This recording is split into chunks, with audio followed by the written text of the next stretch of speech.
Now, y'all look money hungry, and that's good. Do I have your full attention? Anybody tells you money's the root of all evil doesn't fucking have it. What? You think the stock market's some great mystery beyond the realm of human understanding? They say money can't buy happiness. Look at the fucking smile on my face.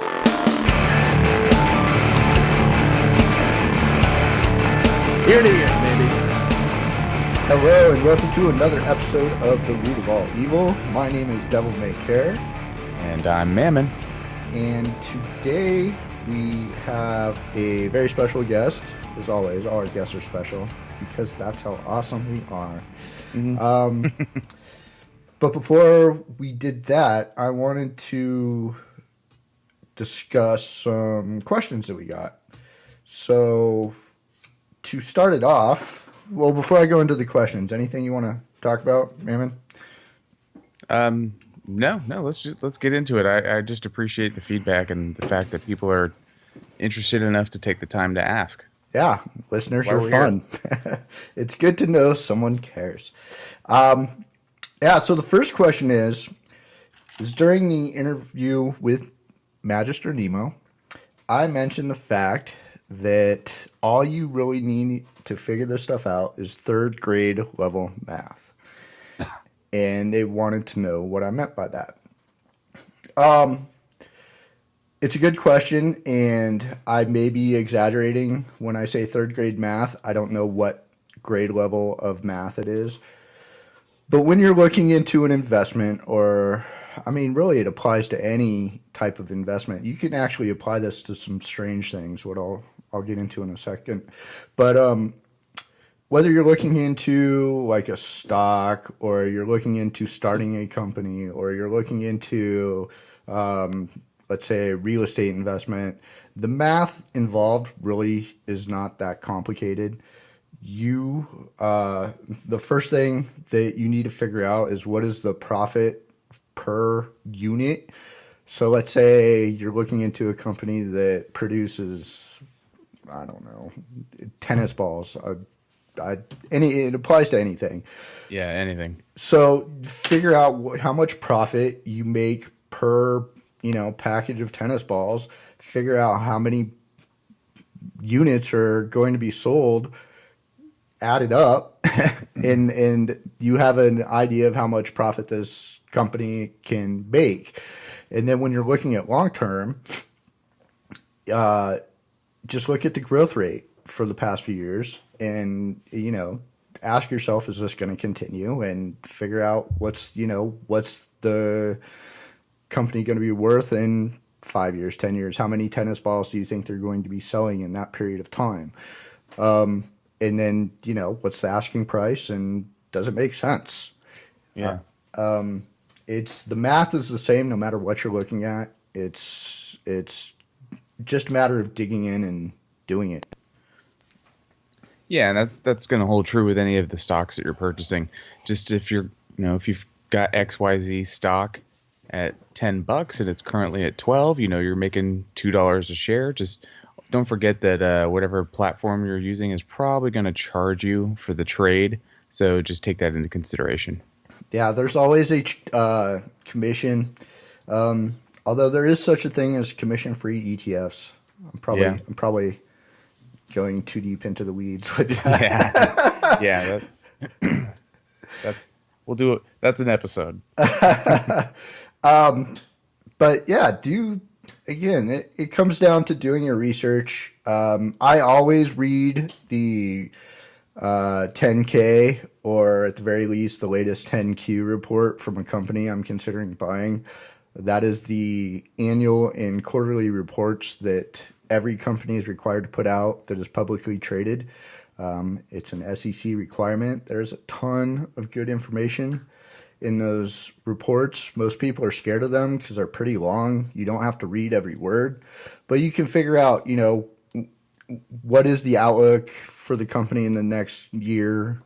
What are they struggling with? What risks are involved? They're required to lay all this stuff out. And if you read those reports, again, there's just a ton of information in there, and it can really help educate you as to whether or not purchasing that company is a good decision. That's a good question. Yeah, very good. Let's see. Next question. What is the balance between business, commerce, finance, education, and common sense? And That's a long one right there. there's more. And how much does that balance matter in the real world? Do you want to take this one? It's pretty. I mean, I hate to gloss over it. I mean, we could almost do an entire episode on that. It has a huge impact in the real world. Common sense is going to be crucial, if nothing else. I'd pull away from that it's absolutely the most crucial. You got to do what works. So finding balance between all of that is absolutely imperative. The education is crucial too. The more educated you are, the more likely you are to succeed when making financial decisions. I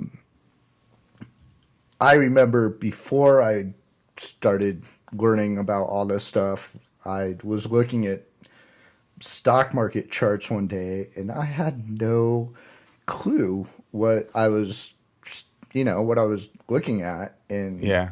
it's the point from that day to where I am now is there's a lot of education that took place between that, and it's self-education. You don't have to go to school and get an MBA.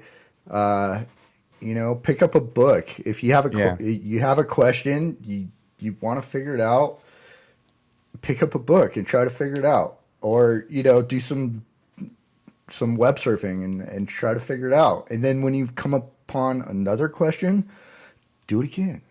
Exactly. People always ask me, where do you get started? Because that's always the hardest part, is finding where to start. And I say anywhere. Throw a dart.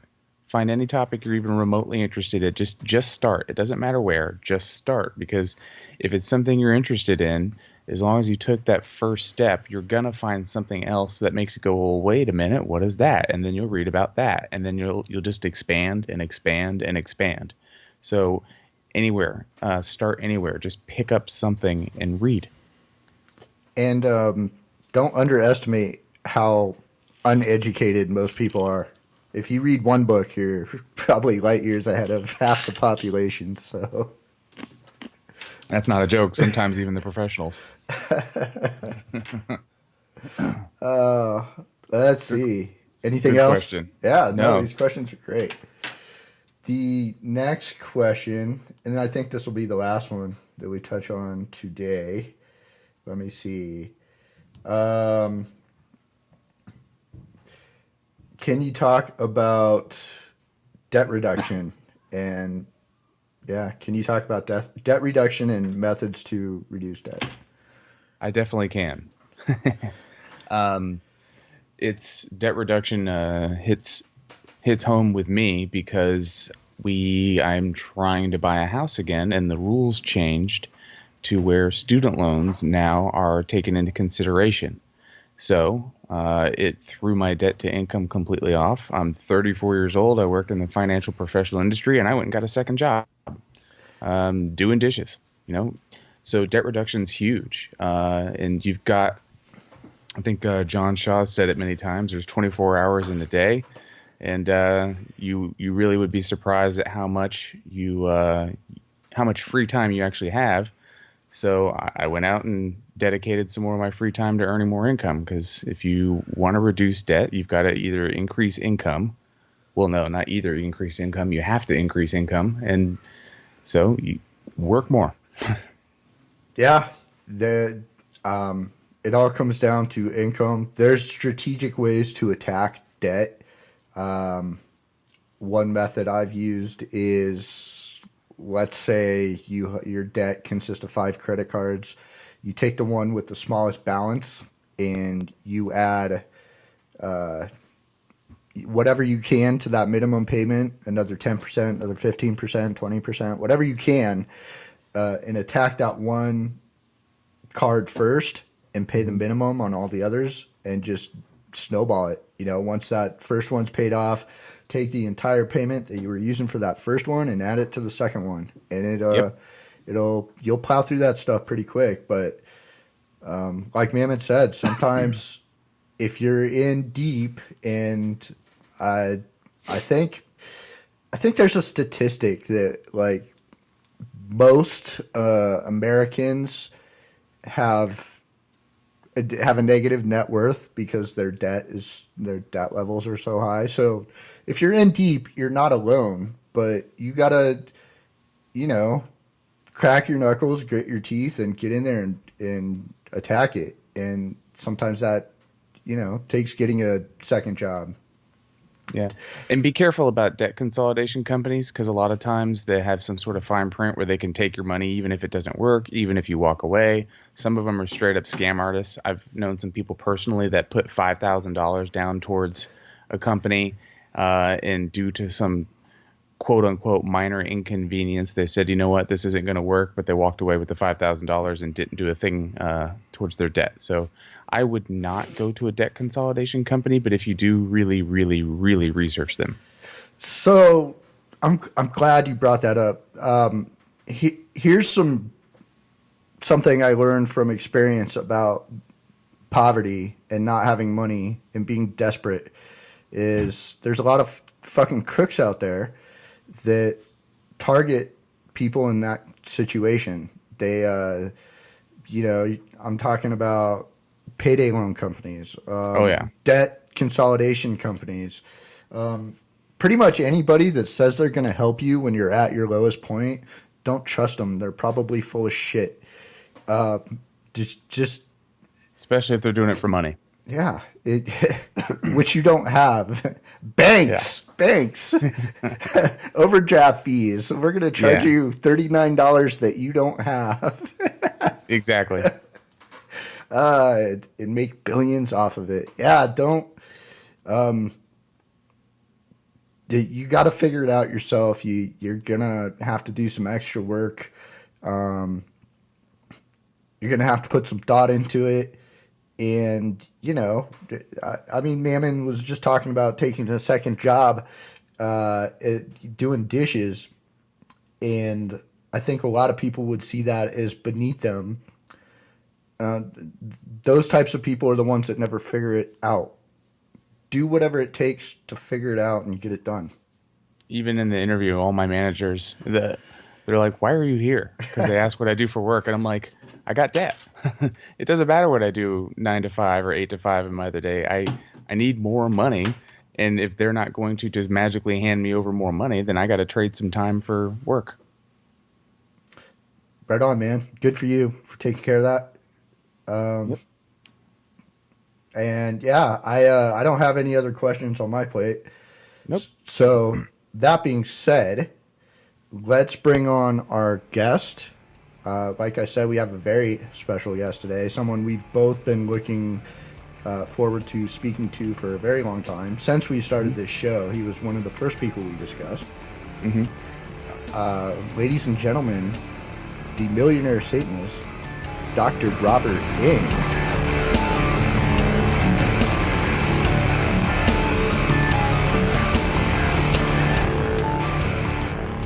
Dr. Ng, welcome. How are you? Fantastic. Thank you for having me, guys. Dr. Ng, I've got to say, when Devilmaycare proposed the show to me, you were the first person I thought of. This the Satanic Laws of Business, it's the first thing that popped in my mind. So I'm really, on a personal level, glad to have you here. Thanks for coming. I'm honored. I'm honored. That's fantastic. Hey, at least I know that I've got an audience out there. Now, seriously, I did exceptionally well with the Millionaire Satanist book, which was actually the Satanic Laws of Business actually came from that book. They're actually, you might say, an overview of everything that was in that first edition, that book that I wrote. Dr. Ng, Go ahead. Let's just jump right in. Can you tell us about the Satanic Laws of Business and what they are, and give us an overview? Well, yeah, actually, I when I wrote the Millionaire Satanist, I wrote the Millionaire Satanist actually out of frustration because I was so tired of people providing, you might say, stupid advice is the best way of putting it, or rah-rah sessions that would get you all hyped up, and then you'd wake up the next morning and you'd have a basement of soap and not know what to do with it, right? Exactly. sort of like one of those Friday night all-nighters that you have a great time, but then you wake up Saturday morning and, you're finding all sorts of stuff, right? You're finding, clothing in all over the place. Well, anyway, we won't get into that. But so I ended up writing the book because, I wanted to give people a practical window on what worked and what didn't work. Now, not saying that everything that works for me is going to work for everyone else, but, I didn't want to hype stuff. There's no such thing as getting rich quick, right? It's getting rich smart. Yeah. It's getting rich smart, not quick. But smart takes time. And in an age where everything we do these days, we just have to push a button in theory, we're not programmed anymore to take the long way around and enjoy the journey. And that's part of the problem as far as I'm concerned. But anyway, 13 Satanic Rules of Business. As I said, they're basically an overview of everything that was in that first book. And I was surprised it sold out as much as it did. And I am working on a second edition, expanded. But because I do many, many things, I have multiple streams of income. It's just basically trying to divide my time amongst all these projects that are demanding of my time. But I haven't forgotten it, and I haven't forgotten the people that initially took the plunge and trusted me and bought this crazy book. And, I get correspondence back and forth from them. And, so let's talk about the 13 Satanic Rules. Sorry, I go off on tangents a little bit Don't worry about it. Because what I wanted to share with you is I'm actually personally, and for our listeners, I'm one of them. Long before Devilmaycare proposed this show to me, and it was his idea, and he came to me and asked me to be a part of this. I actually had read the 13 Satanic Laws of Business. I actually printed them out. They're on the COS website. Bill Butler actually, I believe, did the graphics for it. Yes, he did. So he did Warlock Bill Butler. Bill Butler. Yes, yes. I actually, and to my knowledge, to this day, I feel like it, but I actually printed these out, and they're hanging in my room. It's something that spoke to me before I was ever even a host of anything, because in my profession, it just spoke to me. So I'm really looking forward to not only the laws themselves, but the story behind it. Like, did you approach the high priest and did you talk to him? Did you? Obviously, I'm assuming and shed some light, but don't assume anything. Right. Let me be honest with you. I'm just going to jump right in there because I don't want to take credit that isn't due to me, right? Or the credit I worked for. And the thing is, as I said, the 13 Satanic Rules of Business actually came out of the book. I didn't write the book with the idea of formulating the 13 Satanic Rules of Business. That's my lifestyle. That's how I live. That's how I run in business. I use these rules every day, and the book was written on that. Now, I did not approach the COS or anyone with regards to these writing the 13 Satanic Rules. It just ended up that I decided that I'm going to sort of codify, or you might say, do a good overview of what was in the book, the rules, and the framework of reference, and that they ended up becoming the 13 Satanic Rules of Business.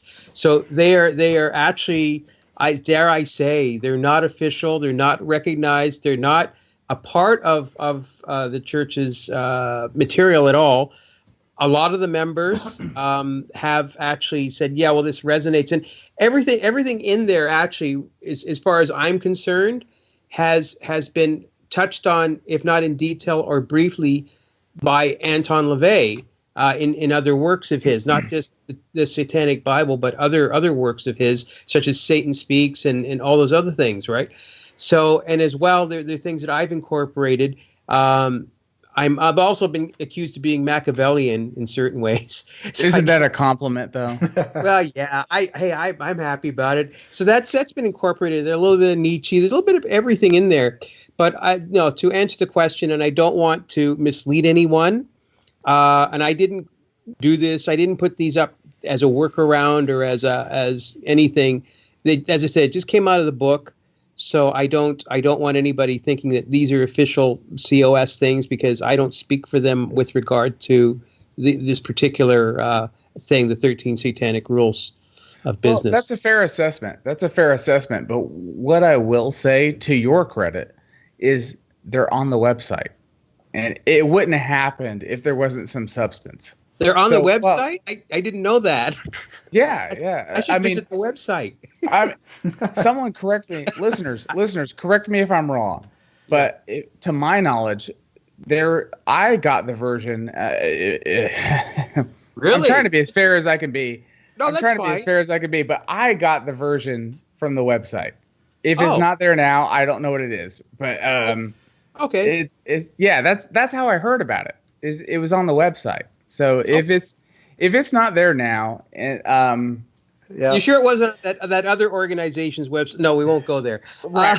But no, if anybody wants to, I want to jump on the website real quick and double check. But I'm pretty sure I saw them on the website. If it's not there, then it's not there. But either way, I know it was being bounced around on some of the private groups. Like I think it was on Letters to the Devil at one point, which was another group, before the Facebook page, or I could be mistaken, or maybe it's still there.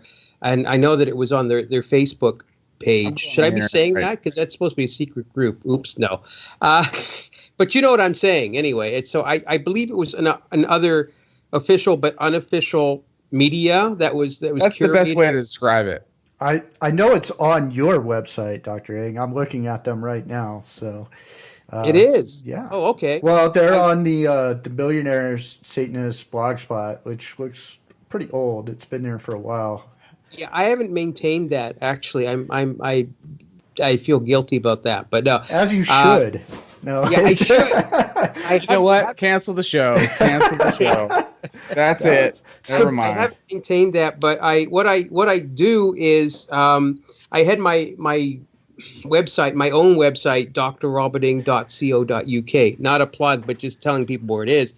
I had my website revamped, so as a result, there's a whole pile of stuff on there, but there isn't this.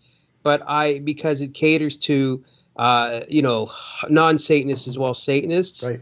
And so I'm very careful about the satanic stuff I put, even though people know that of my affiliation, and I'm very proud of this. But it's like I don't like to pull the tiger's tail either, or put it right in people's face. But anybody who wants them, they can certainly email me or contact me through your program or on Facebook. And go ahead and give them that information. Go right ahead. Okay, if anyone would like a copy of the 13 Satanic Rules of Business, the best thing is I would suggest, if I might be so bold to suggest, contact me through my website, because I don't necessarily want to give my email out over, for everybody to. I don't know how far this reaches, but if you go to ouch. I don't know. Like if it goes out to, it's like international broadcasting everywhere. Well, all 5 of our listeners are going to email you. Oh yeah, okay. But no, it's you know what I'm saying. It's well anyway, because there's people. I just don't want to get more offers from Nigeria or people that want to join my secret cult that I belong to or something. But yeah, you can actually go to my website. I have 2 ways of getting in. You can go to www.drroberting.com for everybody on the western side of the pond, or www.drroberting.co.uk for those of you on the other side of the pond. And just there's an email button. Just click contact, and just you don't have to tell me a life story. Just in the subject line or in the body, just put send me the 13 satanic rules of business, and I'll just send it out to you. You don't so if you're sort of shy and you really don't want to get into a conversation, that's okay. I can understand that. I do have a lot of my emails and my Facebook stuff is curated, so I'm not the only person that looks at it. But I have one other person, and they're very trustworthy. So I mean, they know where I'm all about, and they're quite comfortable with what I do. So we're good. Was that your way of saying no nude pictures? Yeah, no nude pictures, and no pictures of Dick Cheney. No, I never. Sorry, I anyway. Well, I mean, I honestly, before I became a host of anything, I printed these out, and they spoke to me. And I'm really excited to have you on the show, because we don't have to go through all 13 of them, but like if there's something, I hope we can pass on some of this to the listeners, because it spoke to me, and I'm directly in the business world. I'm directly in the finance world. That's why I'm on the show. So if we can just cover even a little bit of it, I think our listeners would love that. Well, yeah, I can. Well, let's start with the first one. And the first one, actually, as far as I'm concerned, is something that Anton LaVey has put forth in all of his writings, especially the Satanic Bible. Your personal survival must always come first, over and above any personal relationship, business, or job function. And, when you really think about it, personal survival is, if you don't take care of yourself first, how are you going to take care of the things that matter to you, the people you love? How are you going to enjoy life if you don't take care of yourself first? I mean, it just makes sense, right? Exactly. It makes sense, but so few people follow that. I mean, being in the business world myself, I see people almost on a daily basis where they get caught up in what the boss wants them to do or what their client wants them to do. Exactly. And yes, you have to pay attention and be cognizant of those things, but like you said, your personal survival has to come first. And if you're stressing out to the point where you're going to have a mental breakdown or something along those lines, you've got to take a step back. Exactly. I can actually speak to that from a personal experience, because the stress of my job has gotten to me before, and I've actually taken some time off because of that. So for the listeners, the first law that Dr. Ing wrote is your personal survival must always come first, over and above any personal relationship, business, or job function. That's what we're speaking to right now. And honestly, it's absolutely true. I can tell you that from personal experience. I've been so wound up in my job that they gave me time off. So you've got to be able to... Did they give it to you with pay? Did they give it to you with pay? Yes. Leverage it. Go for it. I did. I took it. You know what sick days are, right? Yeah. Sick days are simply vacation days with sound effects. It didn't count against my PTO. I'll tell you that. It didn't count against my sick time. They just wanted me to take some time to unplug. And even honestly, better. I love where I'm at. I can't disclose that, obviously, but realistically, that's a great way to start the satanic laws of business. You have to work on your own personal survival, and it's not necessarily going after the guy that's going for the same job as you. No, not at all. As a matter of fact, though, and exactly, what Devilmaycare said was the fact that a lot of people, it's common sense, but people don't follow it. And I'll tell you why people don't follow it. It's because, we have been raised, society, most people out there, everybody out there, actually, from cradle to grave, we are raised with the idea is that we always have to serve somebody. We have to have a benefactor. Whether that benefactor, as children, yeah, we need a benefactor. We need our parents. But sadly, we're with this idea that there's a Santa Claus, we better be good, or there's a God, or there's something over top of us that, geez, we just better not get out of line, and you got to serve somebody. So if you're serving somebody, if you take care of yourself, own survival, you're supposed to look to the benefactor to take care of you.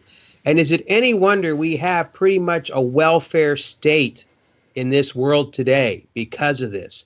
Is it any wonder that we have people that, they're just too busy trying to make ends meet, doing the 9 to 5, living for a weekend that all their weekend is they sleep in because they can't afford to do nothing else.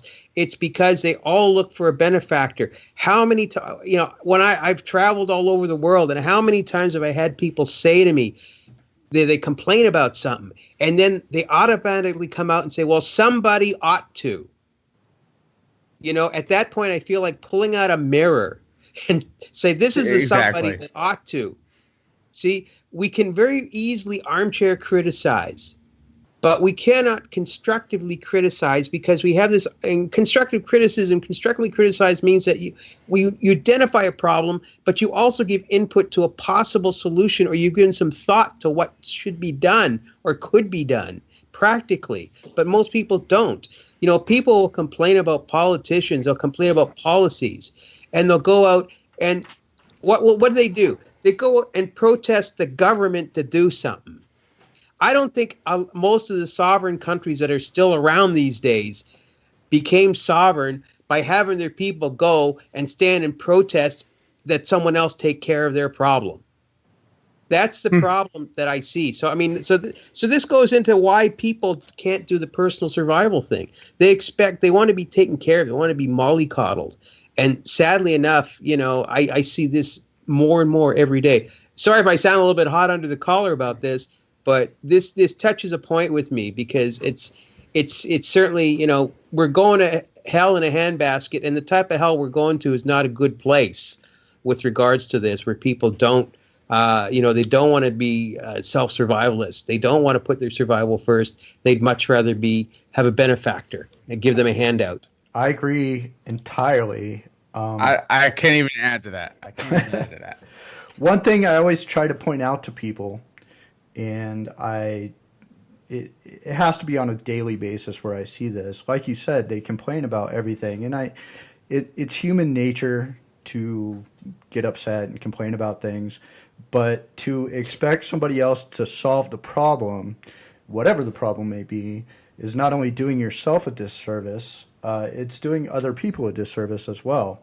Wherever there's a problem, there's an opportunity.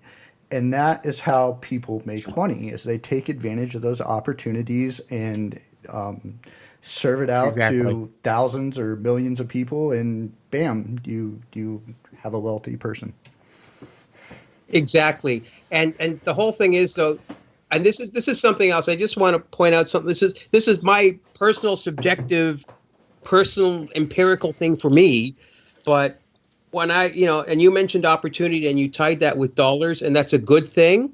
However, to me, there are opportunities. There are a lot of opportunities that are not directly financially related, but there are opportunities and other ways, of other dimensions.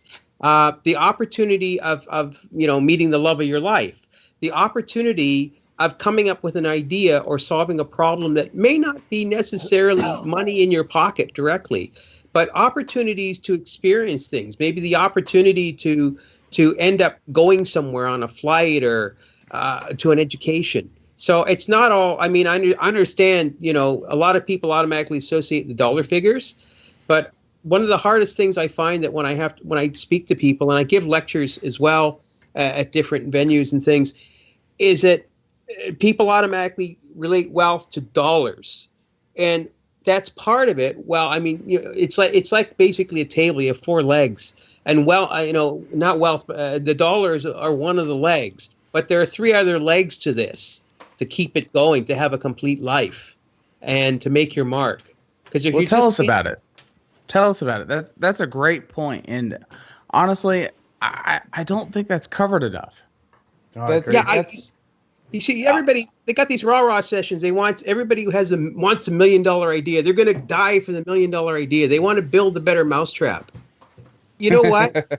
I'll tell you something. I made a hell of a lot of money, and there's a lot of people that have made a hell of a lot of money doing very simple things. Things that are so freaking redundant that it's not the $1 million idea. It's not even a better mousetrap. It's finding a problem or a need and filling it, whether it's a long-term thing or a short-term thing.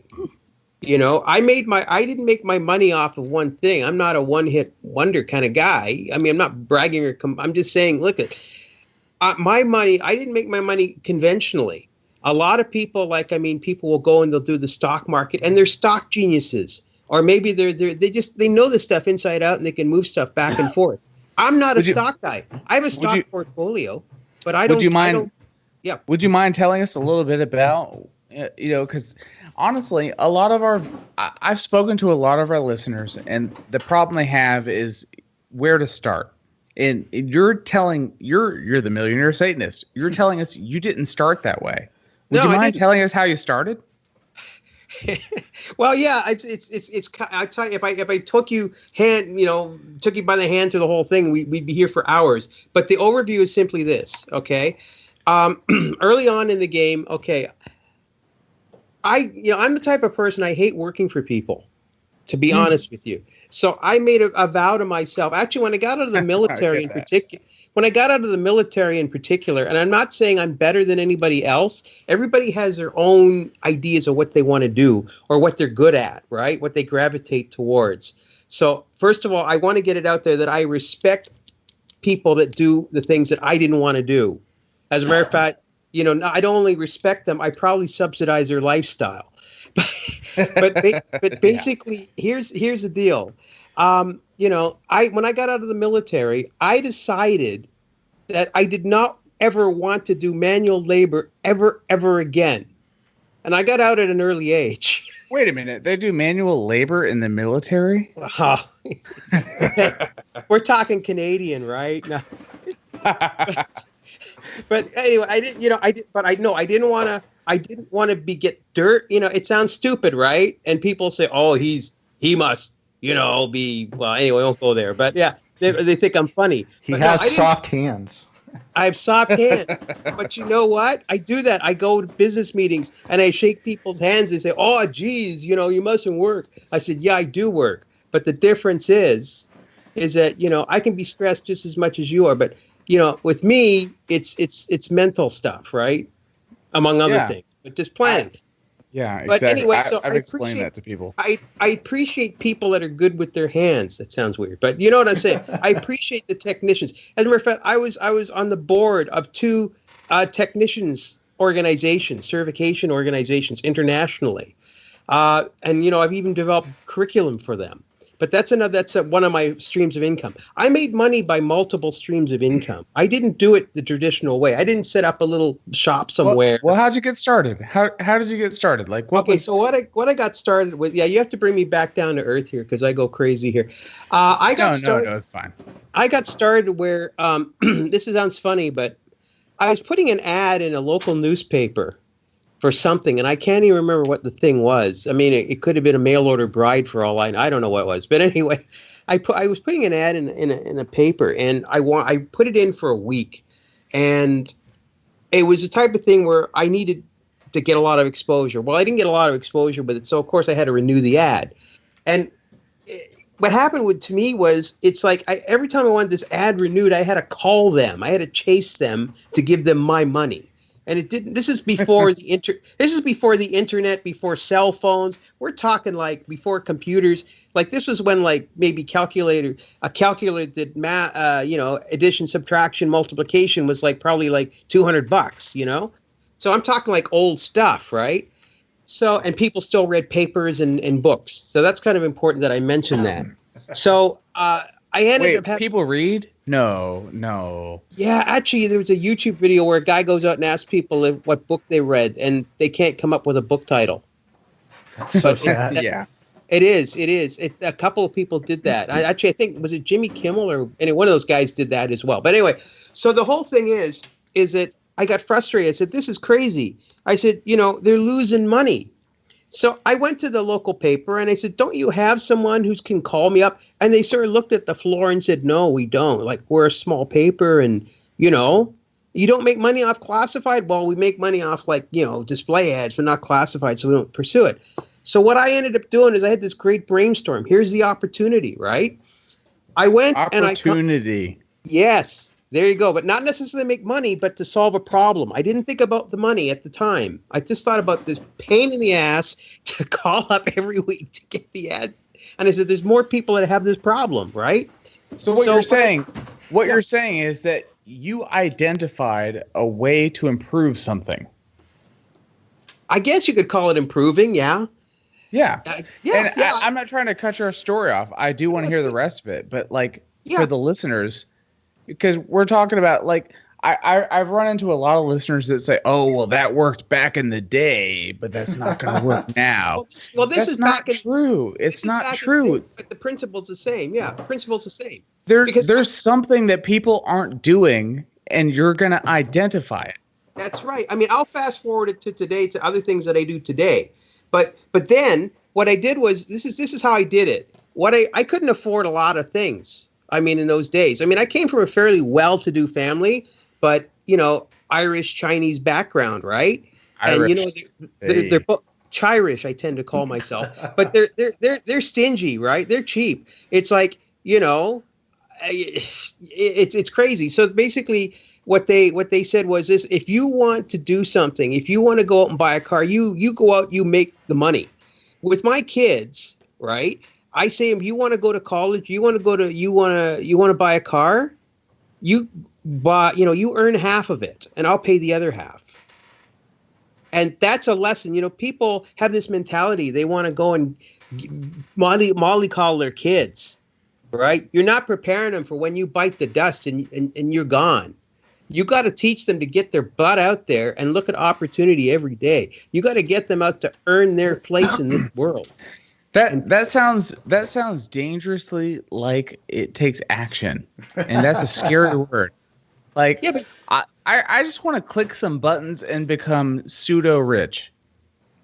Well, are you telling me that I actually have to do something? Yeah, you have to do something. No, but you know what? No. You don't have to do stuff you hate. You just find stuff you like to do and make money. Oh no, that's not possible because I read Facebook.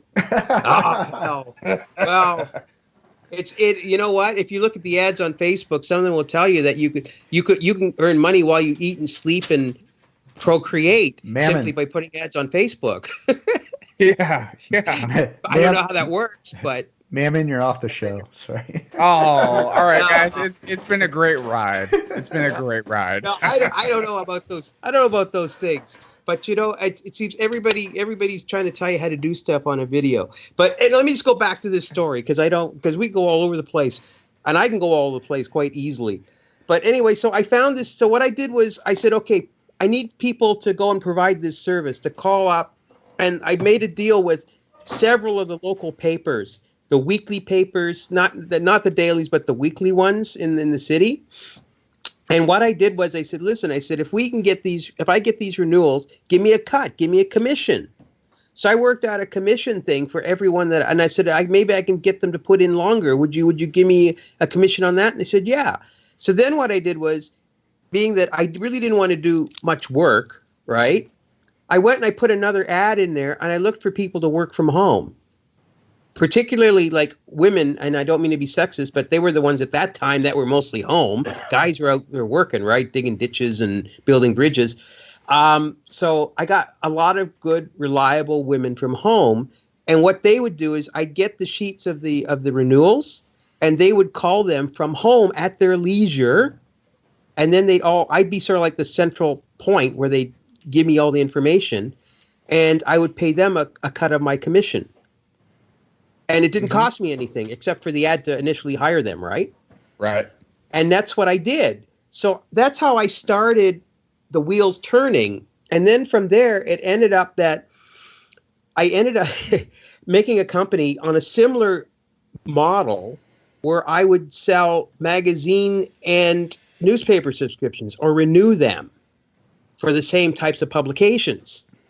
So as you can see what's happening here, and I just started doing that, and then it ended up that I ended up with a little office hole in the wall. In those days, some people would have called it a boiler room operation, but it was legit.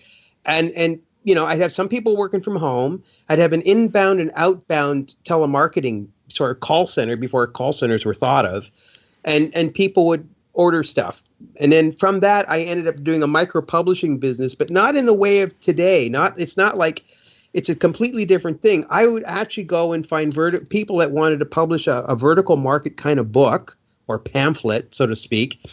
And what I would do is I had creative people that would do layouts. And in those days, there weren't computers. So a lot of this stuff was put on a typewriter, a manual typewriter, and be typed out. And then we go to the local Kinko's. Well, you're talking about all these different technologies. How would you do it differently? If you were right now, if you were 20 years old and Oh. trying to do the same exact plan. How would you do it differently in today's society? Well, a lot of people are doing already what I talked about, those particular opportunities. But what I would do is, I think the best business models today, and if we look at the Ubers and the And Lyfts, how often do they change those business models? interestingly enough, they don't. The technology does, though. And this is similar to what I was doing. But let's look at, okay, you guys got Uber and Lyft down there, yeah? Yep. Yeah. Yep. Yeah, okay. So if we look at the Uber and Lyft models, even if we look at PayPal, if we look at Amazon, Amazon, forget about the publisher, the book company, but look at it as the online marketer distributor. Even look at an outfit called AliExpress, right? I don't know if you're familiar with AliExpress is sort of like the Chinese version of eBay, except it's on steroids because those guys are crazy, batshit crazy, and they're great. But what happens is this. Here you look at these companies and you say, there's a lot of bucks there. But you got to understand a couple of things. Well, maybe three things. The first thing is that Uber went into the taxi business without cars. They don't have cars. They don't have drivers. They just had an app. If we look at PayPal went into the banking business initially, but they didn't have banks. They were merely a facilitator to transfer money from one place to another, right? If we look at Amazon, the Amazon of today, really, you will see that there's they don't warehouse. I mean, they say they have other little programs underneath them, but really, their whole model really is that they actually sub for a lot of other people. They basically are the pipeline, the conduit. So they really don't have that inventory. They have other people that have the inventory. They have Joe's Books and whatever, or who knows? They have all these people, right? If you look at all these business models, they don't have inventory. They're mere facilitators that are solving a problem. They are doing the bridging, if you will. And really, what I did back in the day, the same thing. I was the bridge between getting an ad renewed in a local paper. I'd like to cut in for just a second because I think this is really important for people to understand. Everything that you just mentioned with your own business, with Amazon, with PayPal, with eBay, with Uber, they all start with a problem. With you, it started with a complaint. Why aren't they calling me to renew my subscription? This is a pain in the ass. And you oh my God, I'm having a fanboy moment listening to you guys tell the show. Oh, go ahead. I'm sorry. Go ahead. But you had the complaint, and instead of just complaining about it, you actually went and did something about it. And that's not satanic at all. That's not satanic at all. Oh yeah. Wait. Do something. Oh my God. I'm sorry. I'm sorry. I'm having a fanboy moment listening to the two of you because, damn it, you're right. That's it. Do something. Do something. It's so simple. This is the crazy thing. And you know what? I didn't have much cash to start a business. This is a big myth. You need money to make money. I did a video on that because I ended up putting a meme up that said that, and people criticized me. They thought I was batshit crazy. But in the bottom line, all the way to the bank. Yeah, because you don't need money. If you think you need money, you're out of the game. Just listen. If you really need money, there's money out there.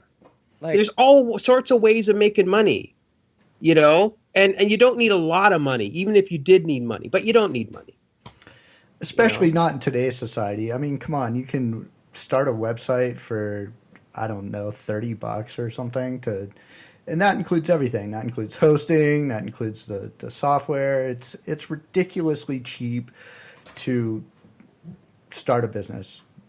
So what you're telling me is Devilmaycare. It sounds like you're saying it doesn't cost much to start something. You just have to have substance in order to keep it going. You have to have, and I would defer to Dr. Ing here because he's made a lot more money than I have. But you have to have a solution to a problem is the first thing you have to have. Yeah, We keep circling around that. It's almost like it's a, well, I don't know, a great freaking idea. Well, yeah, no, exactly. That's what it is. But the whole thing is see, people think that, people say, "Oh, I'm asset poor," and a lot of like financial guys say, when they think of assets, they think of dollars, and that's okay. That's because that's what they work with. They move the dollars. But to me, when I say assets, I don't just mean money. I'm talking about time. I'm talking about experience. Like, put it this way: if you don't have money, I bet you probably have a hell of a lot of time. Between watching the shows on TV and eating crisps on the couch. So if you have that time, use that time. Oh, you Canadian. So you can leverage Canadian. Oh, okay. So you can crisp. You call them crisp. Actually, I went to school in England, so that's actually it's not even Canadian. That's up here they call them chips or potato chips or something. But I went to school. I don't have the accent. Back down. I don't have the accent, but I lost that years ago. I went to I won't go into the boarding school. That's another thing. But anyway, so what happened is like, you have these assets. You can leverage your time to make money, which is another asset, by the way. People say to me, what is money? And I say money is two things. It's an asset and it's a tool, specifically a magnifying glass. That's the tool that it really is. But as an asset, well, I'll explain that. Okay, so as an asset, most financial people know, that's an asset, money. But it's a tool, a magnifying glass in that, okay, you probably heard about lottery winners, right? So they win the lottery and they check back with them 5 years later, right? And you find the guys that win some of the, tens of millions of dollars and they're flat broke because they spent it all on wine, women, and all sorts of stuff, hookers right? And blow. There you go. Hey, right? And then, all their friends disappeared, right? Geez, I wonder what happened there. But see, so people say that if I had the money, I could have a good life. But this is what this person probably said, or a lot of these people that end up like that said. But you see, deep down inside, what all the money did was magnified their core values, magnified where they are in the pecking order. See, I believe that everybody in this world has a place.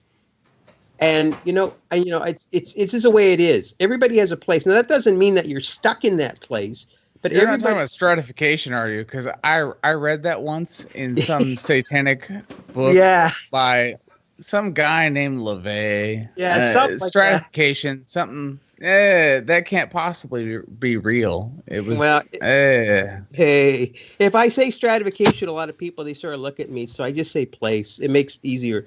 So everybody has a place. So their place is, even if you could pour tons of money, you could make it rain every day on them with millions of dollars, and they would go through it, and they would not have a quality of life. It's the same thing. You see a lot of millionaires out there, which I won't name, but they're always in the news. And they have very good positions, but the problem is they just, for whatever reason, they have a disconnect. DMC. They have a disconnect with stuff, right? And you think, geez, a person with all that money and all this resources, they have all this ability to acquire whatever they want, the knowledge, and what the hell are they doing with it? Well, it's funny you mention that, and that leads into my next question, because I was that guy that sat there in the interview and I thought that I was better than the position I was going for. Or I thought that I was a little bit more than the position I was applying for. You have done quite a bit of interviewing. Could you tell us a little bit about how to score an interview? How I know you did a video about it. Yep. Tell us a little bit. I'm going to be perfectly honest to you and the listeners out there. I was a job hopper, but damn it, I got really good at doing interviews. So for the person out there that's like me, that knows they're applying for a job that they might feel is below their worth, how do you suppose a person like that might enhance their chances of just going out there and getting the job? Well, I'll tell you one thing right off the bat. For me personally, I never apply for a position or never undertake a project that's below me. And that's it. Whoa, geez, you know. But because if I go in with that attitude, right, my problem is yeah, I'm going to have confidence to the max. But the problem is that I might be so full of myself, so full of shit, putting it bluntly, that I'm going to. That never happened to me. I'm probably going to take the nosedive. No, I'm not. It's not a person. You know, I'm just saying for me. No, it did. It did. It was a joke. Yeah, and you know what? And the problem is the life cycle of you being there is going to be maybe a hell of a lot shorter than you anticipate, and then you're back to square one. I say, listen, you know, we've only got so many years on the clock in this lifetime. So I want to take my years, and my years, actually, the time that I have or people have is also an asset. So wouldn't you want to get the maximum return on investment on that? Yeah. Like, you know, the crazy thing is, and this is something I've said several times, and I've actually heard people, I don't know if they quoted me or if they came up with it on their own, I don't know, but people will go, if you walk down a street in downtown and you see $100 bill, you'll bend over and pick it up, right? To say, hey, great, $100 bill. But if you end up waiting somewhere for somebody or biding your time somewhere for about 100 minutes, you shrug it off. You don't even think about it. Like, believe me, those 100 minutes are much more valuable than the $100. I want to get into this one. Yeah, and I agree with you completely. Most people are obsessed with money. They feel like it's the primary asset that people have to chase in their Isn't life. it the root of all evil? Well, it sure. but the most important asset in anybody's life is time. Money is infinite. There's like $13 trillion or something that exchanges hands on a daily basis. At least. But and I want my cut. Yeah, me too. But if I had to trade, I would trade it for 13 million years. If I could, I would much rather have time than money, because we only have a finite amount of time on this planet. At most, you know, currently it's 122 years, I think, is the record or something. Something like that. You know, 50 years from now, that may get I'll tell you when extended. But you're not going to live longer than 200 years unless they figure out how to bring people back from the dead, which hopefully they do. But zombie apocalypse. I'll take it. But money is, money's everywhere. It's everywhere. Yet there's people standing in line for like a free $3 bucket of chicken or something. I mean, the things people waste their time on is ridiculous. It's absurd. It's absurd. Exactly. They're not realizing that they can capitalize on that. And that's kind of in my personal experience, what I'm trying to say is, like, I was in a position, for the listeners that know, I've got kids. It's awesome to dream about these wonderful things that we can do to all get rich. But at the end of the day, I got bills. So, Dr. Ng, you've interviewed a number of people. What can they do to just make themselves get that start? Just to go ahead and be appealing, because whether or not, and realistically, let's all be honest, you're not going to possibly stay at the job that you interviewed for, but what are the mentalities that get you in that stepping stone? Yeah, well, when you realize that, you may be overqualified for the job, but you, at the same time, you've made peace with yourself that, this is stuff I've got to do. This is paying my dues. And that's an honorable thing, right? So in Very that case, much so. I can actually attest to that. Yeah, exactly. So I think what you have to do, and I've interviewed for a lot of people at entry level and mid-level jobs and higher jobs. But when you get out there, first of all, you have to say, well, and reasonably put yourself in the position of the employer. Say that you have the company. And you have to say to yourself, what does this person bring to the table? Or in your case, what do you bring to the table? Like, what skills and experience, and how can they be used? And one of the things is, rather than go out and say, I'm just hunting for a job or I got to get a job, you have to look at it as if you have a solution to a problem and you're just trying to find the employer that has the problem.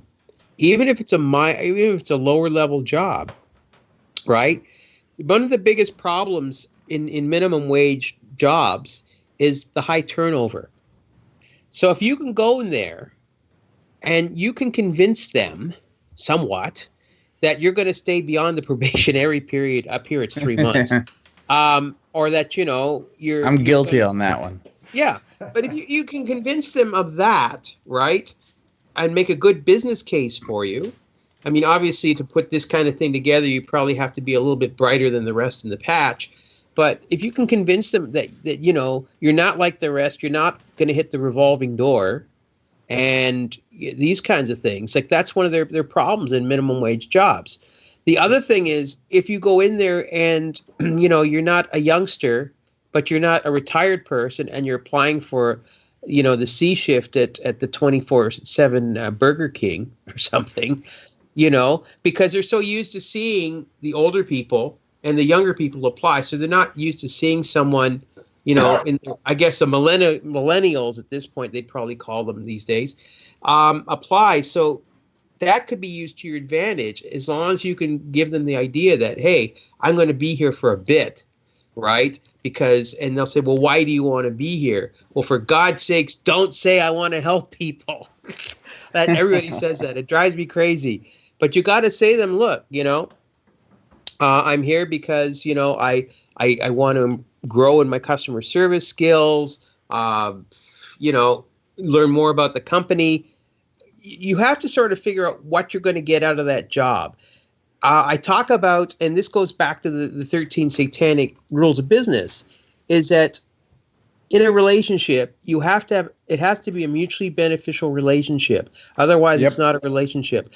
Whether it's business, whether it's pleasure, whether it's even for a job, even if you're working as, I tell you, going through university, I worked as a toilet attendant. There's a labor job before the Army, but I worked as a toilet attendant, right? And in a factory. So, but at the same time, you guys say, well, this is, it's got to be a mutually beneficial. Mutually beneficial relationship was that I got paid more than the average bear to do that kind of work, right? It was above minimum wage. So when you go in there, you've got to say, well, I'm getting minimum wage, but what's my benefit and what's their benefit?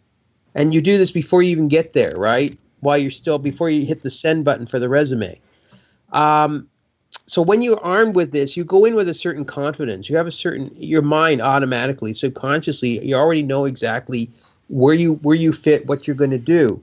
I always say that. So look at it that you're looking for the employer who you can solve their problems. Don't think that you're looking for the employer that's just going to hire you. Solve problems. Exactly. Be a problem solver. I can actually speak to that on a personal level because I'll be full disclosure. You've done a lot of that tonight. I'm telling you, it's guys. I hope you're listening because this is live. This is up to date. I personally,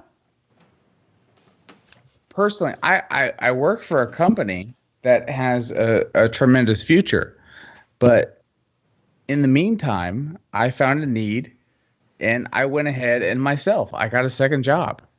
And it's hilarious to me because of what I'm doing in my second job that all of the managers, when I got interviewed, said, "Why are you here?" Like they looked at my resume and they said, "Why are you here? You shouldn't be here." And I had to explain to them that, like, the world of debt has changed, and I have debt. And everything that I'm trained at, everything that I know, is irrelevant because I need more income than I currently have. And I'm willing to do whatever it is that you're going to throw at me in exchange for my time. And so I'm here as a living testament to what you just said. Sometimes you just got to bite the bullet. But at the end of the day, you're going to make results or you're going to make excuses but you can't make both at the same time. And you can quote me. That's me. Right. No, that's right. 100%. Honestly, Devil May Care, in this very interview has been bumped at least once because I had to go do what I had to go do. But at the end of the day, I really hope, like, I was really excited to have Dr. Ng as the guest, because you got to do what you got to go do. And at the end of the day, that's all that matters. Exactly. I mean, it's up here. I mean, we have a saying, particularly in public safety and the military, is that, you do what you have to do. When you're out there, your options are few. Like you can blend in and not do nothing, but then you leave yourself open. It's not good for your own survival. So you have to do what you have to do. Exactly. And work through it. But I was going to say that, when you go into these companies, even if it's for a minimum wage job, you have to really sort of get a feel for the company. You have to see what their problematic areas are. As I said, for minimum wage, a lot of the areas, the major area is, of course, the revolving door and the staff, because it costs them money to train people, and they keep on going in and out, in and out. So if you can reassure them that you're going to be there for a bit, and that you see that as a problem, the problem that they've had, I think that that's certainly something positive for them. You can look at other things as well. I mean, if it's a place that you frequent a lot, if it's a fast food place, or I don't know what all people would be applying for, but if you're a customer there and you want to get in there as a customer, even, you probably have customer experience, and you've probably seen how things could be run a lot smoother. And you can actually propose these in the higher brackets, a little bit beyond minimum wage, not a lot, but a little bit. I've actually seen people go into interviews and they've thoroughly researched the company. They've actually even spoken with employee reps and stuff and everything else. I mean, just by the way sort of thing, not really like an interview. And they will walk into the job interview. They'll do the usual questions. And then when they get, and I love this, when they get past like the first few screening questions the interviewer asks, they start talking about the problems that they've identified for that firm. And not only do they talk to them, they talk about how they can solve them. They talk about how they can at least reduce them. And You're then at the interview phase? At the interview phase. And what some of them will end up even doing is they'll end up pulling out 2 or 3 printed sheets in like a business proposal format. I'm saying this is for above minimum wage jobs, of course. They will actually pull out 2 to 3 printed sheets of their capabilities and how they could help solve their problem. With charts and things. It's crazy. It's mind-boggling. But you know what? I tell you, it separates you from the rest of the sheep. I've actually seen people come in and do this, and when they walk out, I say, "Damn, these people have their stuff together." There's nothing more. I can't even explain it. My partner would say, "There's nothing more sexier than a person who's got their crap together." Well, yeah, they certainly have their crap together, and they certainly made an impression. And you got to live this way, though. I mean, we live in a world where there's like millions, trillions of people, whatever it is. And the whole thing is that what do you do? What do you do when there's 1,000, 2,000 people wanting the same thing you do? Going, doing the same, trying to get to the same point you want to get at.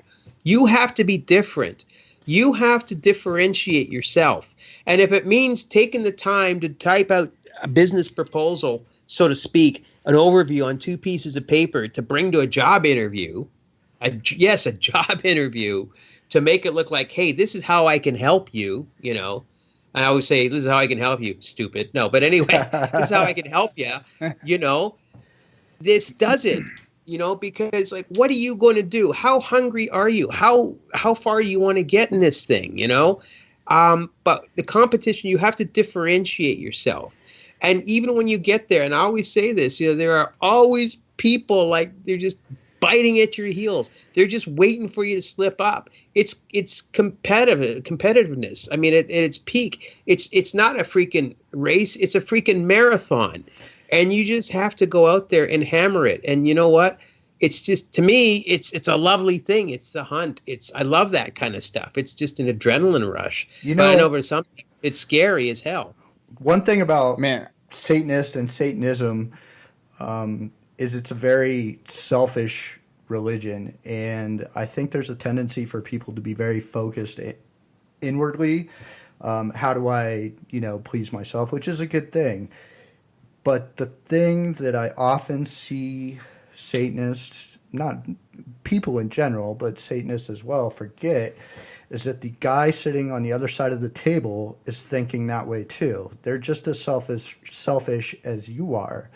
And if you can step away from your selfishness for just a minute and figure out how to solve their problem, whether it's a job interview, whether it's a customer, whether it's, a group of people that have a problem that you might be able to come up with a solution to. If you can step away and figure out how to solve the other guy's problem, they're going to buy whatever it is you're selling, whether it's yourself at a job interview or a product. I can't stress that enough. I honestly, in my career, I run into that on a regular basis. And I want to stress that to the listeners. That's something.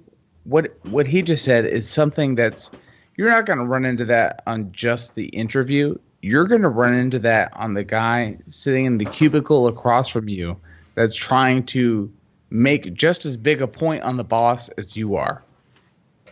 And if you can't just be the negative Nancy, and at the same time, you might not want to support him because it might go against your grain. But you just need to be aware of what you're doing and at the time you're doing it. Because I mean, damn, I just having another fanboy moment. I just run into that myself. I full cards on the table. I ran into that today. It was a scenario where I actually had to decide whether I wanted to back somebody up for the later point in my career, or did I want to give my 2 cents now and possibly go out there? And you've got to be fully aware of that, because every decision you make is going to impact you later. Exactly. And the thing that I find, speaking of Satanists, the Satanists I have met, is the issue that I find with them is they have this idea that they have to be independent and introverted, or they have to be, independence is strong, right? Being selfish, not going with the herd is strong. And yes, it is, but it isn't. And here's the thing. If you're a real Satanist, I mean, and once again, it's in my opinion, right? This is not the official, right? In my opinion, to me, if you're a Satanist, you don't play the game, you manipulate it. Exactly. And this is the way I look at it. So my self-survival, remember going back to Satanic rule number 1, self-survival. My self-survival means that I have to move around in this world. And if I'm going to move around this world, heck, there's a lot of things I can't do. But there's a lot of things that I know where I can get things done. So which means that I can't be an island. I can be independent, but I can't be island. I can't be an isolated person. And if you're going to make money in this world, right, there's a term, they call it ROAM, removal of money easily, right?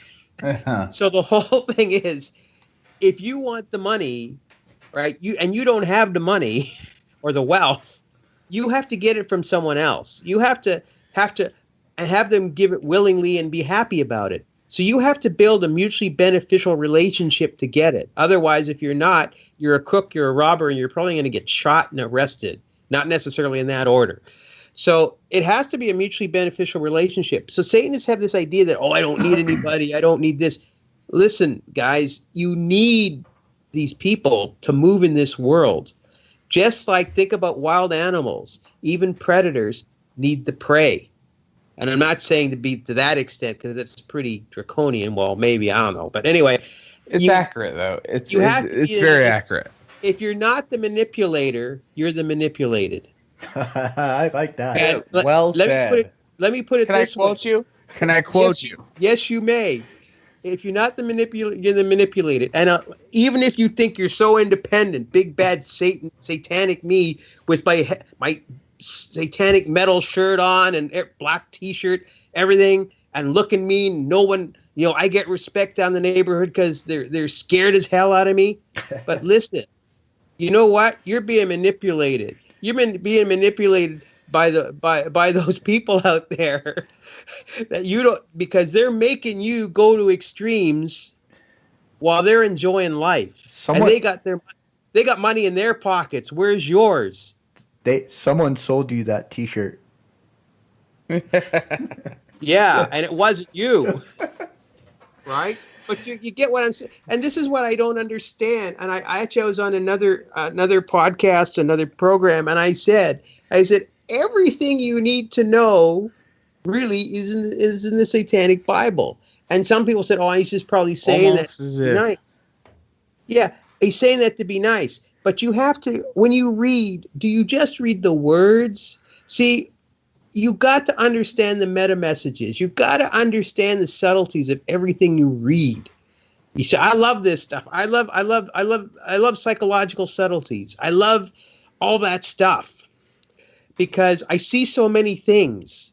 Like, even in trademarks and things out in the public, in the corporate world, I do people reading. I do the whole thing, right? Some people say, oh, yeah, right. Next thing you know, he's going to read tea leaves. But you see, we are animals of habit. People fall into their place in a certain habit. But the whole thing is, you cannot be, there's no such thing as an independent person, an island. You can't be that self-sufficient. And there's always somebody out there. So you better damn well become the manipulator and not the manipulated, the manipulated, because this is crazy, but I see so many people fall into that. And LaVey said actually something to the effect that he actually was talking about psychics and people with all these mystical powers and saying, geez, it's a wonder, if they had all these powers, why the hell can't they pay the rent? I mean, I'm paraphrasing, but more or less, right? Why are they scrambling for rent? And I say to myself, there's a lot of Satanists out there, and I don't know. It's a little bit of a barrier, and I'm not chastising them, but I'm saying, hey, look at this. Why are you living hand to mouth here, right? I mean, if you're living hand to mouth right now and you're working on something, okay, that's good. But if living hand to mouth has become a routine, you got to do a bit of an adjustment here. You've got be better. And it's easy for me to say. I know people say, "Oh, you can say that," but look for the opportunities. As I said, look for ways that you can be the manipulator, not the manipulated. Look at ways that you can turn the tables, take the game, and play the game. But play the game as a master. Don't play the game as a pawn. Dr. Ng, what you're talking about is the exact reason why we started this show, is to get people to, like you said, if you're out there and you don't have money, you're living hand to mouth, but you're working on something, that's one thing.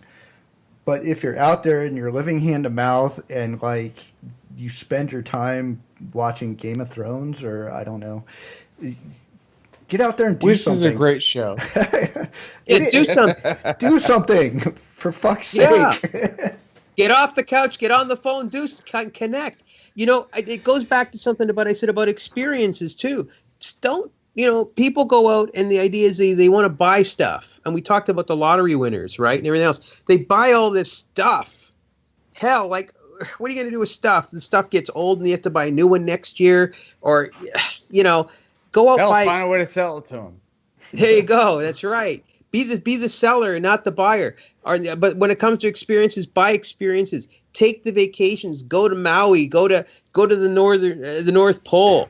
Right. Take those flying lessons. I'm serious. What the line pilots have, we have this line, right? A mile of roadway will only take you a mile, but a mile of runway can take you anywhere. Nice. And that's true. I love that.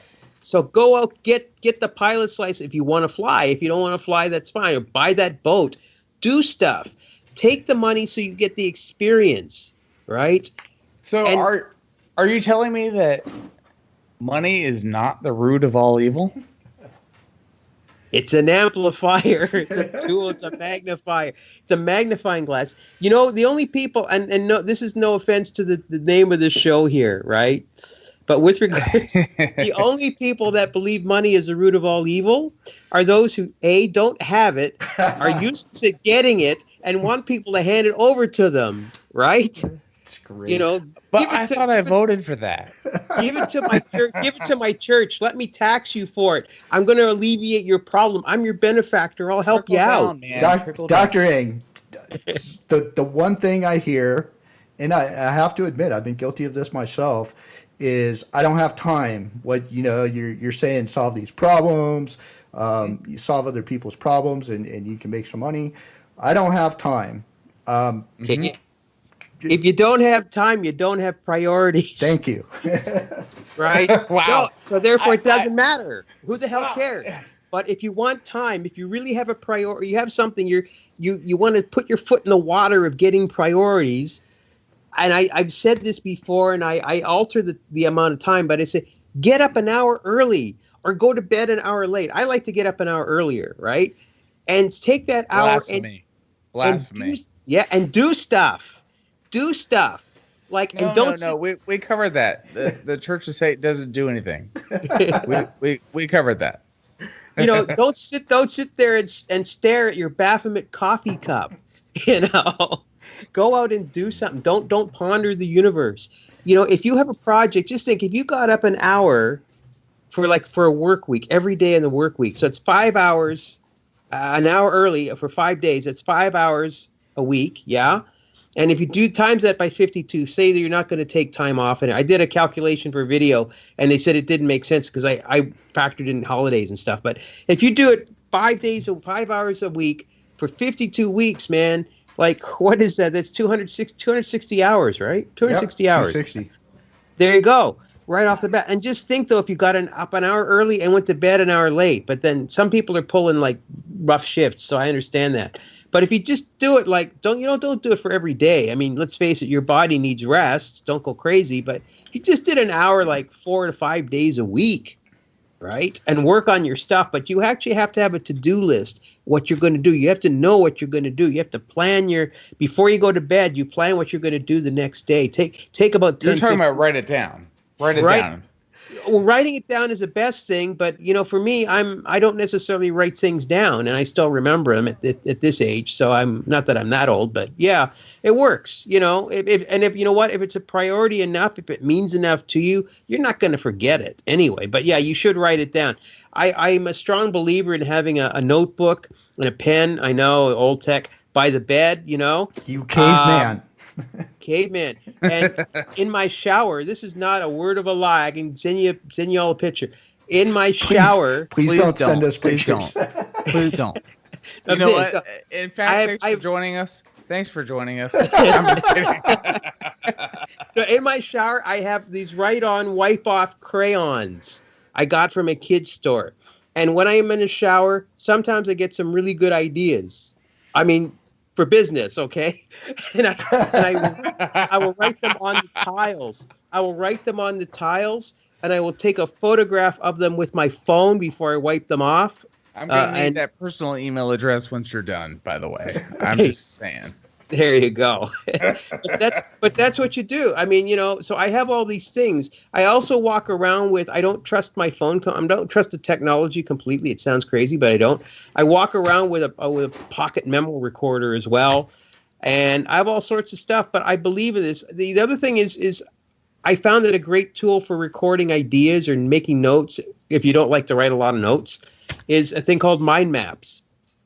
And you can Google mind maps. There's a lot of mind map software that's also free for the iPhone and for the Android smartphones and for the computer.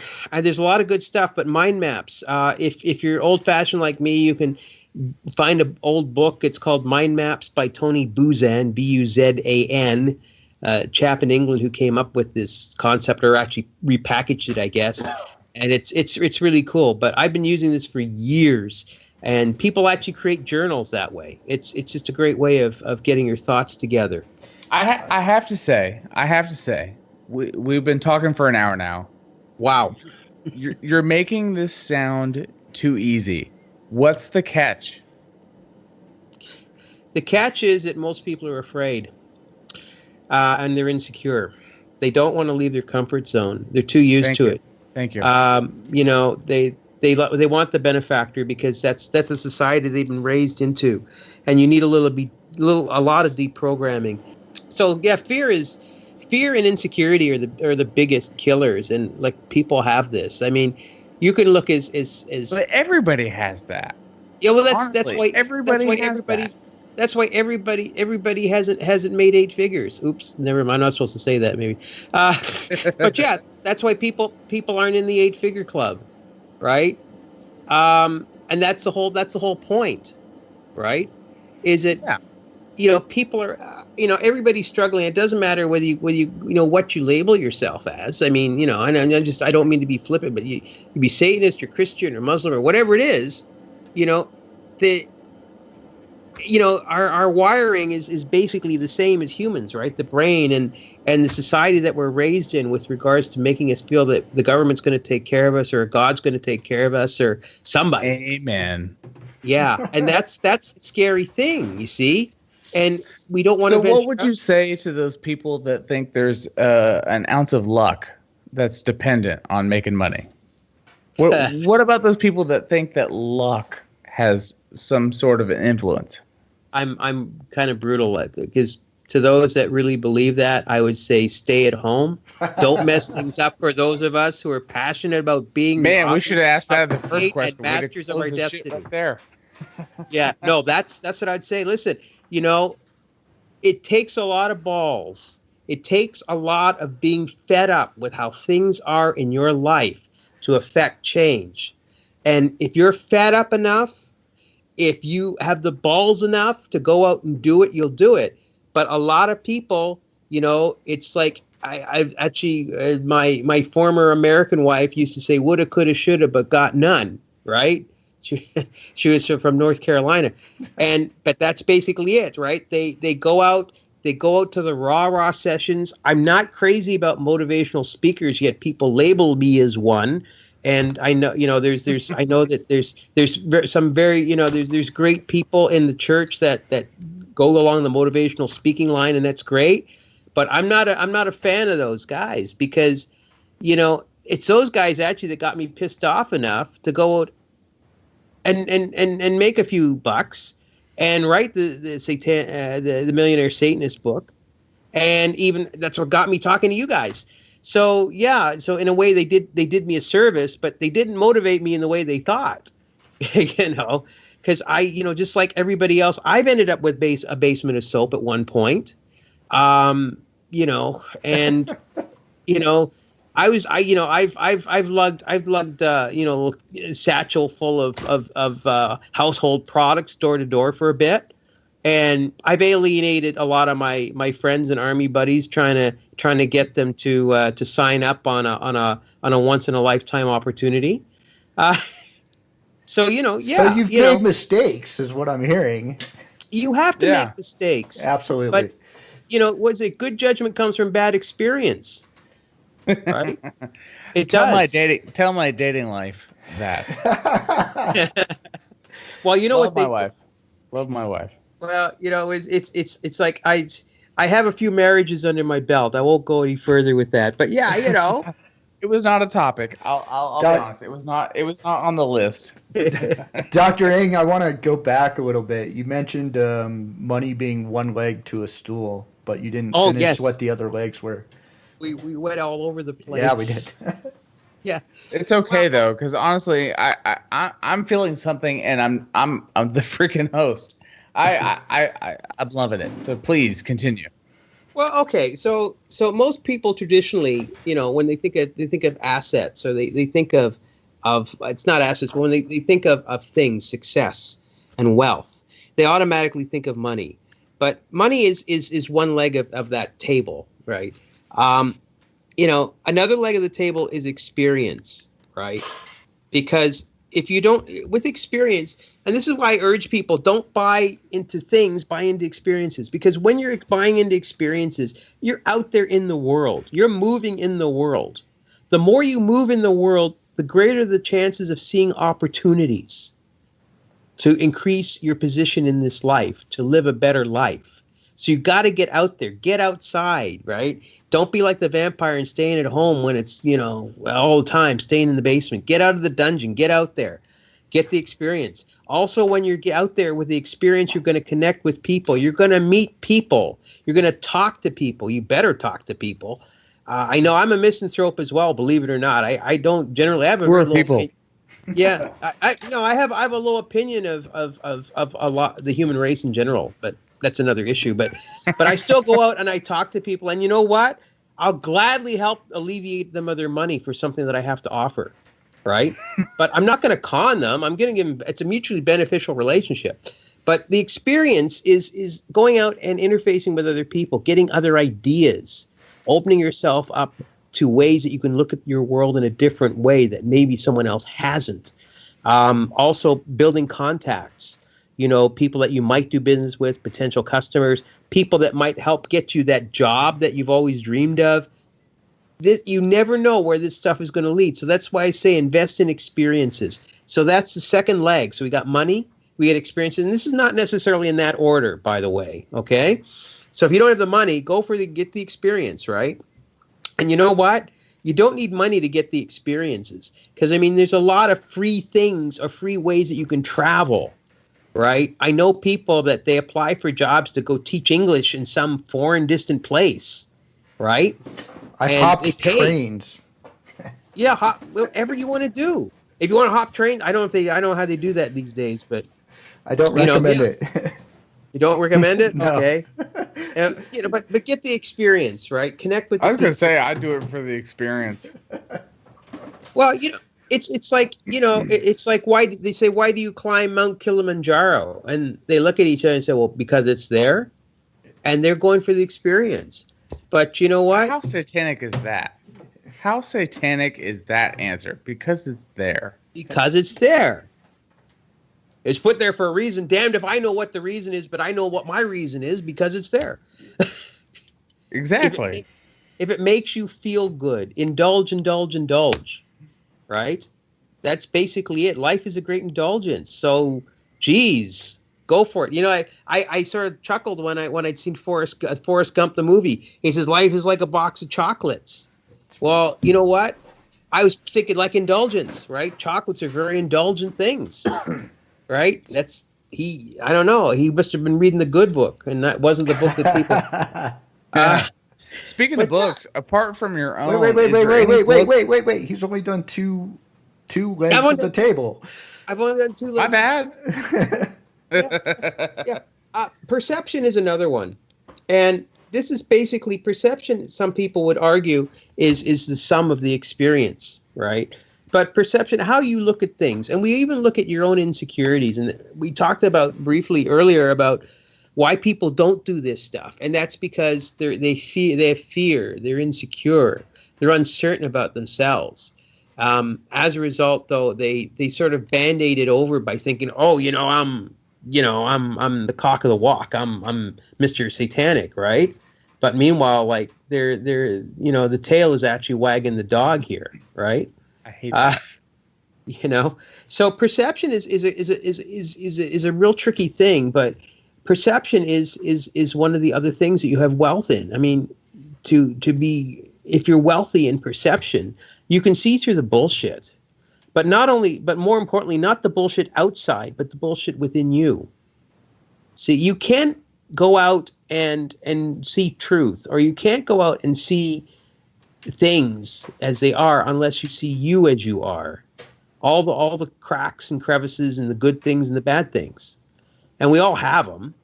But very few people. I tell people, I say, you should sit down and be honest with yourself, and this, you can destroy this later. You sit down and you in your journal or something, you write all the things that you know about and all the things you don't know about. You write all the things you know that you can do and all the things you can't do. And, you know, sometimes just the act of thinking about it and actually seeing it and saying, well, yeah, I could probably improve that.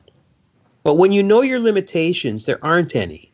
This is something actually I talk about in the book. If you know, if I could quote you on anything you've said tonight, that was it. If you know your limitations, there aren't any. Yeah, exactly. I think I'm quoted somewhere in that. But yeah, you may. Please, that spoke to me. Oh my God, that was. See, people don't know their limitations, and as a result, okay. Here's something I put up today. A thing about being without doubt. If you're without doubt, right? It's the whole thing is you don't have fear and you don't have hopes, and that's a good thing though. Because if you say I hope something, that means that you're really not sure, right? You don't know your limitations on that one. So as a result, you're going to be wandering through the whole thing, but you're really not going to know what you're doing, right? And of course, the fear is what holds people back. So, that's the issue. You've got to be sure that, you don't have this fear, you don't have these insecurities. But, when you have no doubt, you have no hopes and no fears. And people got upset when I said no hope. So I actually had in the quote when I put it up there today on my Facebook and my Instagram, I actually had to qualify it with another line explaining what that meant because of being hopeless. Oh my goodness, But that's the whole thing. Knowing your limitations is very important. You don't want to overstretch yourself. You got to work smarter, not harder. People that work harder are the ones that have overstretched themselves because they don't know their own limitations. And they're destined to fail. I'm going to tell my dad that you just said that because that just tapped into something he used to tell me. He used to say that if you don't want to work hard, work smart. Exactly. Yeah, I mean that's I don't take credit for that. That's an axiom for decades. Really, is that's the idea? Working smart versus working hard. But very few people have mastered it. A lot of people quote it and talk about it. And this is another thing I find, especially with social media, right? We can quote a lot of things, but how many people actually put this stuff in action? That's the other scary thing, right? Well, it's funny you mention that because I don't know what all our listeners are going to do, but I can tell you that I'm going to put it in action. Like, I'm just blown away. I'm having a fanboy moment. I will put this in action. I hope the listeners grab something from this because, damn it, I mean, you just can't find this anywhere else. You can't find this kind of insight. This is the whole thing. I mean, no one really wants to tell you that though, because they can't sell. They can't get their book on the New York Times bestseller list, right? Because who's going to put a book that speaks to this? Especially right? if you said the dreaded S word. Yeah, exactly. But is it really? This is the problem. It's stuff like this, the things that we dread, the elephant in the room, and the elephant that's in everybody's room. Whether it's the dreaded S word or who knows what the hell it is. But whatever it is they associate as the elephant in the room, that's what's holding them back. And people don't realize this. It's a thing they'd sooner avoid, or the thing they sort of whistle and hum and hope they don't see when they walk past a graveyard. The graveyard of their mind. And this to me, this all ties in with perception.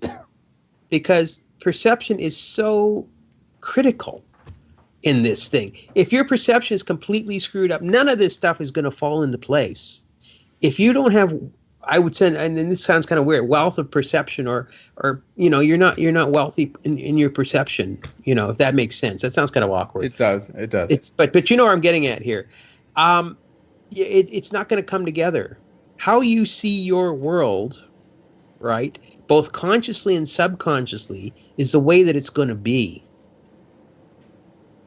Because these are the things that you accept as truth deep down inside. You didn't need a host. We should just Yeah, let we you should. talk. Yes. Well, Like, no. honestly, man, like, I hate to give a fanboy moment to Devilmaycare, but like when he told me what his goal was for this show, it was your script. That was it. That was it. Pretty Like, much. I have nothing to add. That's it. We can hang it up. I Wait, have wait. nothing. Have we That's done? it. I hope you enjoyed the show, everybody. Have we done all the legs? Man, No, we have. We got one more leg to go. What's the last leg? Okay. does it matter? at this It does, point? of Does it course. matter? Come on, if the third leg was that good, the fourth leg's got to be my better. God, like, seriously, like I'm gonna break the fourth wall, Deadpool style. But not as funny. Honestly, I'm just speaking to the listeners. If you haven't grabbed something from this, then damn it, rewind, because damn it, I don't know what else to add. If you haven't grabbed something from this, you're listening to the wrong show. You're listening to the wrong show. Hang it up and don't call us, because trust me, I get messages. If you have not listened to this and pulled something that you can apply to your life right now, and I don't mean like, oh my God, I've got 2 minimum wage jobs. If you haven't grabbed something from this, then it's not for you. Should we stop the show now and leave an open loop with the fourth leg? You want to do that? No. How about this? How about you Make come them back suffer. later? You know what? If they want the fourth leg, they actually have to click on our PayPal link and send us $49.95 US. That'd be awesome. How about we do this? How about you come back and tell us about the fourth leg on another episode? Sure. If that's what you'd like. Yeah, it sounds fun. That sounds fun. I'm 'Cause at- we have been I'm at going your- for an hour and a half now, which is our longest show. So Really? Ever. Yeah. But I would love to have you back, Dr. Ing. I hope we don't edit this, because I want it to come out like seriously. Like I'm breaking the fourth wall. I got something from this as it was happening. we have a list here of like, I don't know, 10, 12 questions that we wanted to ask you, and I think we got through didn't even maybe cover it. 5. You wanna ask? Well, we didn't even cover the satanic rules of business here. I know we got through one. But We didn't have to. They can send me the email and I'll send it out to them, and that's cool. I hope this makes it to the show, because it was funny, because I was talking to Devilmaycare before we plotted this. And he was worried that the satanic laws of business would take up too much airtime, and we didn't want it to sound preachy. Yeah.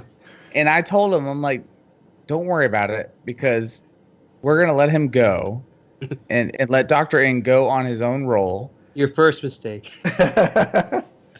It turned out to not be the first mistake. It was exactly what the show needed. Like I'm having a fanboy moment of the show I host, and I hope that means something. I hope that means something to the listeners, because I got something out of this that applies to me on a personal level. That if you know what, if no one else listens to this show but the three of us, I got something out of this. That's awesome. That I'm gonna apply. I'm gonna share something with you on this. I do these satanic podcasts with different individuals, different groups, and I talk a lot about business. And I do this basically because I want to help fellow Satanists and people that are struggling trying to get out there, right? And as a matter of fact, I cover a lot of this stuff, and I go into depth into this stuff as a professional speaker. I'm not putting this out to get hired. I'm just letting give you guys an idea, right? Stuff like this, like the way we've been going and stuff, typically, on my speaking fees through an agency, they charge anywhere from $20,000 to $30,000 US for me to attend and give something like this. Devilmaycare and I charge less. Yeah, no, but I'm just saying that.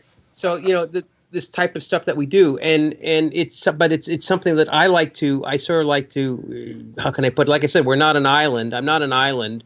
So I like to sort of give back as well to individuals that are trying to find themselves, regardless of their ilk. And at the same time, if you book me through the Speakers Bureau, of course, it helps me further my cause and helps me with some car payments here and there. But yeah, that's yet another stream of income that I have, because I did talk about multiple streams of income, whereas I don't do one particular thing, and that's I just wanted to sort of point that out. So I guess basically saying, hey, there's people think I have value in what I'm saying. So guys, if you're sitting on the fence thinking that I'm full of crap, whoever's listening out there, try it. Well, just try this stuff and see, Well, I'll tell you what, if they rode with us all 90 minutes to get to this point and they still think you're full of crap, then stop listening to our show. Yeah. Stop. Because if you made it this far and you're not sure, then piss off. Because I'm here to tell you that I'm here for the same goal that Devilmaycare is, and I got something out of this. Like, I can't stress that enough. Like, I am moved. So if you're here, if you're still listening to this show at this point and you didn't get anything from it, just hang up and don't bother us. 'Cause trust me, Devilmaycare can confirm we've got the I want to sell my soul to Illuminati, blah blah blah blah blah. Oh, and you know what? My favorite is look how much money these guys must be trying to make. Yeah. Oh, yeah. Because we don't even use our real names. We don't use our real names. Like, we're not. If you think for a second that this is about that, you've misunderstood. Mammon, how are you going to spend your $0.00? Well, I actually am going to give my $0 to the government because that's how that works. Dr. Ng, I don't want to take up any more of your time. You've been very gracious with it tonight. I do want to take up more of your time. And we just shouldn't. We can do a part 2. We can do a two-parter, part 2. We will definitely do a part 2. Will you give us a quick link to your books? To my books? Go ahead and air it out. Yeah. Go ahead. Well, my website. Go to my website. www.drroberting.com. I guess it's the best one for the American listeners and even the UK listeners. And you'll see that there's all sorts of stuff. It's not strictly satanic. It's not strictly business, but you'll see the videos. There's some free articles and downloads and blogs and stuff. If you're interested in networking, and I don't mean to make this sound like a sales pitch or a plug, I have a networking kit. Go ahead. You earned it. I have a networking kit. It's www.drroberting.info. And it is basically, it tells you how to work a room and make some contacts if you have $1 million idea but nobody to pitch it to. It's self-explanatory. You go to that link, you'll see about it. It'll cost, I'll tell you, it's going to cost you up front. It's going to cost you $37 US, PayPal. You get an audio, you get a video, and you get an ebook. It's basically the same material in 3 different formats. But if you have problems making contact with people, building a network, whether you're looking for a job or whether to launch your project, it's good. And that's all I'll say. It's. I'd like to add to that. Long before we invited Dr. Ng on this show, I actually purchased that program. Thank you. I am somewhat of a professional networker. I read a lot of material on talking to people and meeting people and so forth. He's being modest. He's being modest. Nobody reads more than Devilmaycare. Reading is good. On that note, I got a lot out of your program, Dr. Ng. So listeners, yeah, if that's something it should be something that you're interested in. If you want to get ahead in this world, you have to talk to other people. Buy his program. It's well worth the $37. But here's the thing that people are not, and I hate to start the show all over, but here's the thing that people are not grasping. What Dr. Ng just provided is basically a satanic Shark Tank.